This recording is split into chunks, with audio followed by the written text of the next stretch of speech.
കർത്താവിൻ്റെ ധന്യനാമം ഇന്ന് പ്രഭാതത്തിലും മഹത്വപ്പെടുമാറാകട്ടെ. എല്ലാ സഹോദരങ്ങൾക്കും വേഗം വരുന്ന യേശുക്രിസ്തുവിൻ്റെ അനുഗ്രഹീത നാമത്തിൽ ക്രിസ്തീയ വന്ദനത്തെ അറിയിക്കുന്നു. ഓരോ ദിവസവും കരം പിടിച്ച് നമ്മെ നടത്തുന്ന ദൈവത്തിൻ്റെ മഹാകരുണയ്ക്കും കൃപയ്ക്കും കരുതലിനുമായി നന്ദിയോടെ സ്തോത്രം ചെയ്യാം. ഈ ദൈവത്തെ പോലെ വലിയൊരു ദൈവം ആരുമില്ല. നമ്മുടെ വഴികളുടെ കുറവ് തീർക്കുന്ന ദൈവത്തിന് നന്ദി പറയാം. എല്ലാം ഭംഗിയായി ചെയ്യുന്ന ദൈവത്തിന്റെ കരത്തിനായി നമുക്ക് നന്ദിയോടെ ദൈവത്തിന് സ്തോത്രം ചെയ്യാം. ഈ ദൈവത്തെ പോലെ വലിയ ദൈവം ആരുള്ളൂ? പ്രിയരെ, ഓരോ നിമിഷവും ദൃഷ്ടി വെച്ച് നമുക്ക് ആലോചന പറഞ്ഞു തരുന്നൊരു ദൈവമാണ്. വഴി കാണാതെ ഭാരപ്പെടുമ്പോൾ വഴി ഇതാകുന്നു, ഇതിലെ പൊയ്ക്കൊള്ളുക എന്നുള്ള ഇമ്പസ്വരം നമ്മെ കേൾപ്പിക്കുന്ന മഹാദൈവത്തിന് നന്ദി പറയാം. ആരംഭത്തിങ്കിൽ തന്നെ സകലത്തിന്റെയും അവസാനം അറിയുന്നവൻ, പൂർവകാലത്ത് തന്നെ മേലാൽ സംഭവിപ്പാനുള്ളത് അറിയിക്കുന്നവൻ, ആലോചനയിൽ വലിയവനും പ്രവൃത്തിയിൽ ശക്തിമാനും. അവിടുത്തെ പ്രവൃത്തികൾ അത്യുത്തമമാണ്, ആർക്കും അതിനെ തടയാൻ സാധ്യമല്ല. എന്റെ ദൈവത്താൽ വീര്യം പ്രവർത്തിക്കാൻ ദൈവം നമ്മെ എല്ലാം ഇടയാക്കട്ടെ എന്ന് പ്രാർത്ഥിക്കുന്നു. യേശുവിന്റെ നാമത്തിന്റെ ശക്തിയുടെ വ്യാപാരം എവിടൊക്കെ വെളിപ്പെടുന്നോ അവിടൊക്കെ അത്ഭുതങ്ങൾ സംഭവിക്കുന്നു. മുടന്തർ മാനിനെ പോലെ കുതിക്കുന്ന നാമം, ചെകിടറെ ചെവി തുറക്കുന്ന, ഓമർ ശരിയായി സംസാരിക്കുന്ന, കുരുടർ കാണുന്ന, കുഷ്ഠരോഗികൾ സൗഖ്യമാകുന്ന, എല്ലാ മുട്ടും മടങ്ങുന്ന, എല്ലാ നാവും പുകഴുന്ന ഒരേ ഒരു നാമം, അത് നമ്മുടെ കർത്താവ് യേശുവിന്റെ നാമമാണ്. മറ്റൊരുത്തൻ രക്ഷയില്ല. നാം രക്ഷിക്കപ്പെടാൻ ആകാശത്തിന്റെ കീഴിൽ മനുഷ്യരുടെ ഇടയിൽ നൽകപ്പെട്ട യേശുവിന്റെ നാമമല്ലാതെ മറ്റൊരു നാമവും ഇല്ല. ഇന്ന് പ്രഭാതത്തിലും ആ നാമത്തിനായി നമുക്ക് സ്തോത്രം ചെയ്യാമോ? നമ്മുടെ കർത്താവിന്റെ നാമം എല്ലാ നാമത്തിനും മേലായ നാമമാണ്. ഭൂതങ്ങൾ അലറി ഓടുന്ന നാമമാണ്. രോഗികൾ സൗഖ്യമാകുന്ന നാമമാണ്. നമുക്കറിയാം, 40 വർഷം പാരലൈസായ, കാലിന് ചലനശേഷി നഷ്ടപ്പെട്ട ആ വ്യക്തിയെ പത്രോസ് പറഞ്ഞ പ്രസ്താവന നോക്കൂ. പൊന്നും വെള്ളിയുമില്ല, വെള്ളിയും പൊന്നും ഞങ്ങൾക്കില്ല, നസറനായ യേശുവിന്റെ നാമത്തിൽ. കണ്ടോ, ആ നാമത്തിന്റെ പവർ വ്യാപരിക്കുന്നതാണ്. ആ നാമത്തിന്റെ പവറിനാൽ എഴുന്നേൽക്കത്തില്ലെന്ന് ചിന്തിക്കുന്നതിന്റെ വിഷയം കുതിക്കാൻ പോകുക. യേശുവിന്റെ നാമത്തിന്റെ ശക്തി ഈ പകൽ നമ്മുടെ കുടുംബങ്ങളുടെ മേൽ വ്യാപരിക്കട്ടെ, തലമുറകളുടെ മേൽ വ്യാപരിക്കട്ടെ. ഹല്ലേലൂയ. വിളിച്ചു പറ, ആ നാമത്തിന്റെ ശക്തി ഞങ്ങൾ അനുഭവിച്ചതാണ്. സ്തോത്രം, സ്തോത്രം, സ്തോത്രം. ഇന്നലകളിൽ നമ്മളെ ജയത്തോടെ അവിടെ നടത്തിയില്ലേ? ഇന്ന് നമ്മെ നടത്തും. മേലാലും നടത്തുവാൻ അവിടുന്ന് ശക്തനാണ്. ഈ ഒരു ഉറപ്പ് എപ്പോഴും നമ്മുടെ അകത്ത് ഉണ്ടാവണം. എല്ലാ നാളുകളിലും ഭയപ്പെടേണ്ട എന്ന് പറയുന്ന ഒരു ശബ്ദം നമ്മുടെ കർത്താവിൻ്റെത് മാത്രമാണ്. ഞാൻ നിന്നോട് കൂടെയുണ്ട്, അവിടുത്തെ അരുളപ്പാടാണ്. അതുകൊണ്ട് ഭ്രമിക്കരുത്, കലങ്ങരുത്. യേശു പറയും, നിങ്ങളുടെ ഹൃദയം കലങ്ങിപ്പോകരുത്. ഹൃദയത്തിന്റെ കലക്കം കൂട്ടുകാർക്കോ നാട്ടുകാർക്കോ വീട്ടുകാർക്കോ ആർക്കും അറിയില്ല. പക്ഷെ അത് നന്നായി അറിയാവുന്ന ഒരുവൻ മാത്രമേ ഉള്ളൂ, നമ്മുടെ സൃഷ്ടിതാവ്. അവിടുന്ന് പറയുകയാണ്, നിങ്ങളുടെ ഹൃദയം കലങ്ങിപ്പോകരുത്. പിതാവായ ദൈവത്തിൽ എന്നിലും വിശ്വസിപ്പിക്കുന്ന കർത്താവ് പറയുന്നു. സ്തോത്രം. കലക്കുന്ന ഒത്തിരി ശക്തികളുണ്ട് പ്രിയരെ. പക്ഷേ നമുക്കൊരു പ്രത്യാശയുണ്ട്. ഉയരത്തിൽ എന്നെ കാണുന്ന ഒരുവനുണ്ട്, എന്നെ അറിയുന്ന ഒരുവനുണ്ട്, എന്നെ നന്നായി മനസ്സിലാക്കുന്ന, എന്റെ ഹൃദയത്തിന്റെ സ്പന്ദനങ്ങൾ വ്യക്തമായി അറിയാവുന്ന ഒരു ദൈവമുണ്ട്. ഞാൻ സേവിക്കുന്ന എന്റെ കർത്താവാണ്. അവിടുത്തെ കരം ഇന്നും നമുക്ക് വേണ്ടി എഴുന്നേറ്റ് വരും. അവിടുത്തെ പ്രവൃത്തി അത്യുത്തമമാണ്. അതിനായി നമുക്ക് നന്ദി നിറഞ്ഞ ഹൃദയത്തോടെ ദൈവത്തിന് സ്തോത്രം ചെയ്ത് അവിടുത്തെ ആരാധിക്കാം. അപ്പോസ്തല പ്രവൃത്തി 11 അധ്യായം 21 വാക്യം. കർത്താവിന്റെ കൈ അവരോട് കൂടെ ഉണ്ടായിരുന്നു. വലിയൊരു കൂട്ടം വിശ്വസിച്ചു, കർത്താവിങ്കിലേക്ക് തിരിഞ്ഞു. ഇവിടെ നമുക്കറിയാം, അപ്പോസ്തലന്മാരാൽ അനേക അടയാളങ്ങൾ ദൈവം ദേശത്ത് ചെയ്തു. അപ്പോസ്തല പ്രവൃത്തി എന്ന് പറയുമ്പോൾ പരിശുദ്ധാത്മാവിന്റെ പ്രവൃത്തിയാണ്.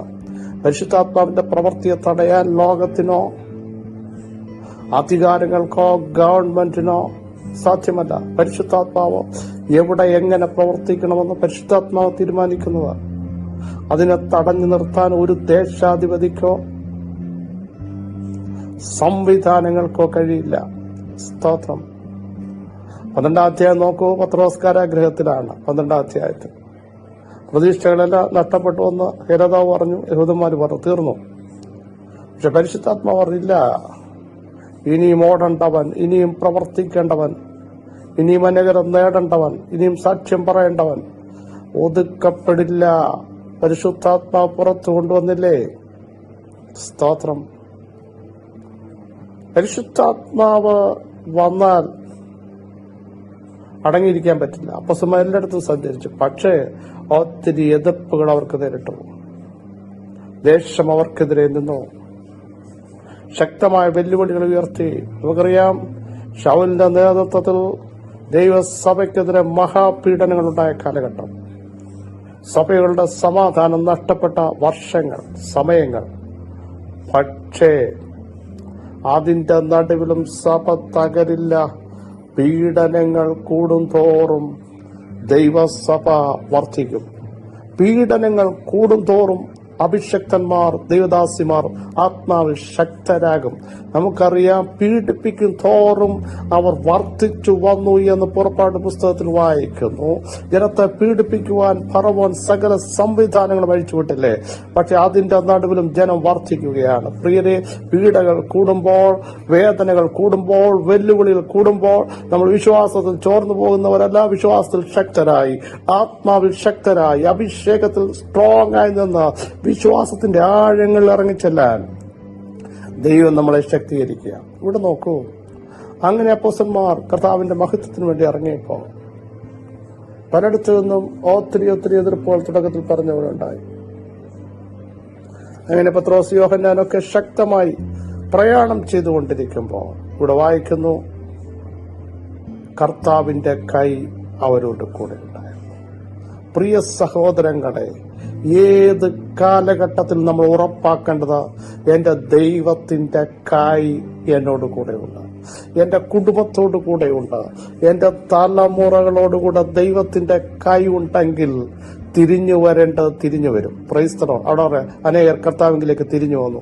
കർത്താവിങ്കിലേക്ക് തിരിയാതെ, കർത്താവിന്റെ പ്രവർത്തികളെ വർണ്ണിക്കാൻ കഴിയാതെ അവിശ്വാസമുള്ള ഒരു തലമുറ എതിർപ്പുകളുമായി നിൽക്കുമ്പോൾ ഇന്ന് പകൽ വിളിച്ചു പറ, ഞങ്ങളുടെ മേൽ കർത്താവിന്റെ കൈയുണ്ട്.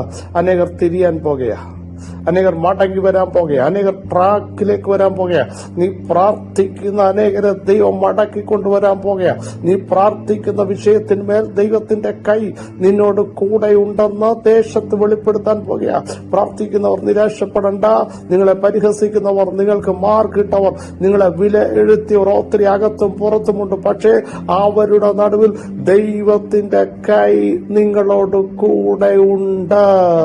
വീര്യം പ്രവർത്തിക്കുന്ന കൈ, ഉയർന്നിരിക്കുന്ന കൈ, രക്ഷിക്കുന്ന കൈ, ഹല്ലേലൂയ, ശക്തീകരിക്കുന്ന കരം, തിരിച്ചു മടക്കാൻ പറ്റാത്ത ഭുജം. ഈ പ്രഭാതത്തിൽ ദൈവാത്മാവ് പറയുന്നു, നിങ്ങളുടെ കൂടെയുണ്ട്. വിശ്വസിക്കുക. യഹോവയുടെ കൈ കൂടെ ഉണ്ടെങ്കിൽ ചിലതിനെ ദൈവം തിരിക്കും, ചില റൂട്ടുകൾ ദൈവം തിരിക്കും, ചില ആലോചനകൾ ദൈവം തിരിക്കും നമുക്കെതിരെ ഉള്ളത്. യേശുവിന്റെ നാമത്തിൽ വിശ്വസിക്കുന്നവർ ആമേൻ പറഞ്ഞ് ഈ സന്ദേശം ഇന്ന് പ്രഭാതത്തിൽ ഏറ്റെടുക്ക്. ഉറപ്പായിട്ട് നമുക്ക് പ്രഖ്യാപിക്കാം, ഏത് പ്രതികൂലം വന്നാലും, ഏത് എതിർപ്പുകൾ വന്നാലും, ആരിളകിയാലും, ആര് ഗൂഢപദ്ധതി ഒരുക്കിയാലും, ദാനിയേലേ, ദൈവത്തിന്റെ കരം നിന്നോട് കൂടെയുണ്ട്. നെഹമ്യാ പറഞ്ഞതുപോലെ എന്റെ ദൈവത്തിന്റെ കൈ ഞങ്ങളോട് കൂടെ. എസ്സാ പറഞ്ഞതുപോലെ ദൈവത്തിന്റെ കൈ ഞങ്ങളോട് കൂടെ ഉണ്ട്. ഹല്ലേലൂയ. നമുക്കൊന്ന് പറയാമോ? യെസ്. ആരും നിങ്ങൾക്കെതിരായി നിൽക്കട്ടെ, വാദിക്കട്ടെ, പക്ഷേ അതിനെയല്ല നോക്കേണ്ടത്.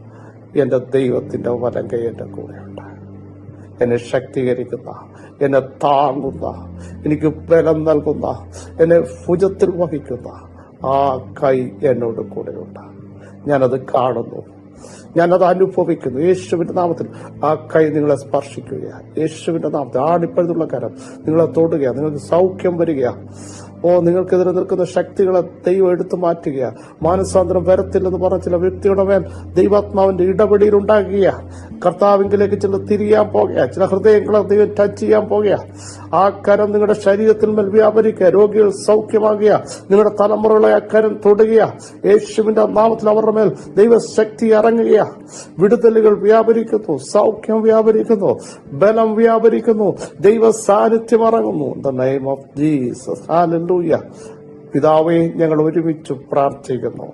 ആ കൈ ഞങ്ങളോട് കൂടെ ഉള്ളതിന് സ്തോത്രം. ആ കൈ ഞങ്ങളെ ടച്ച് ചെയ്തതിന് സ്തോത്രം. ആ കൈ ഞങ്ങളുടെ കാരത്തിൽ പിടിച്ചിരിക്കാൻ സ്തോത്രം. ആ കൈ ബലപ്പെട്ടിരിക്കാൻ സ്തോത്രം. ശത്രുവിനെ തകർത്ത ആ പൂജ ഞങ്ങളുടെ കൂടെ ഉള്ളതിനായി സ്തോത്രം. കർത്താവിന്റെ കൈ ഞങ്ങളോട് കൂടെയുള്ളത് കൊണ്ട് ചിലതിന്റെ മേൽ ദൈവത്തിന്റെ കരമിറങ്ങി കർത്താവിങ്കിലേക്ക് അവരെ കൊണ്ടുവരുന്നതിന് സ്തോത്രം. ചില കുടുംബജീവിതത്തെ പണിയുന്നതിന് സ്തോത്രം. ചില അസ്വസ്ഥതകളെ കരമെടുത്ത് മാറ്റിയതിന് സ്തോത്രം. അടഞ്ഞ ചില വാതിൽ തുറന്നതിന് സ്തോത്രം. ജനമാത്മശക്തിയിലേക്ക് മടങ്ങി വരുന്നതിന് സ്തോത്രം. ആ കൈ ഞങ്ങളുടെ കൂടെ ഉണ്ടെന്ന് ദേശത്തും കുടുംബക്കാരുടെ ഇടയിലും ദൈവം വെളിപ്പെടുത്തിയിരിക്കാൻ സ്തോത്രം. സകല മഹത്വം അങ്ങേക്ക് യേശുവിൻ നാമത്തിൽ തന്നെ. ആമേൻ, ആമേൻ. ക്രിസ്തുവിൽ വാത്സല്യ സഹോദരങ്ങളെ, ധൈര്യത്തോടെ പ്രഖ്യാപിക്കുക, ദൈവത്തിന്റെ കൈ നമ്മളോട് കൂടെയുണ്ടാവും. ഈ വചനങ്ങളാലോട് സഹായിക്കട്ടെ. ക്രിസ്തേശു നിങ്ങളുടെ സഹോദരൻ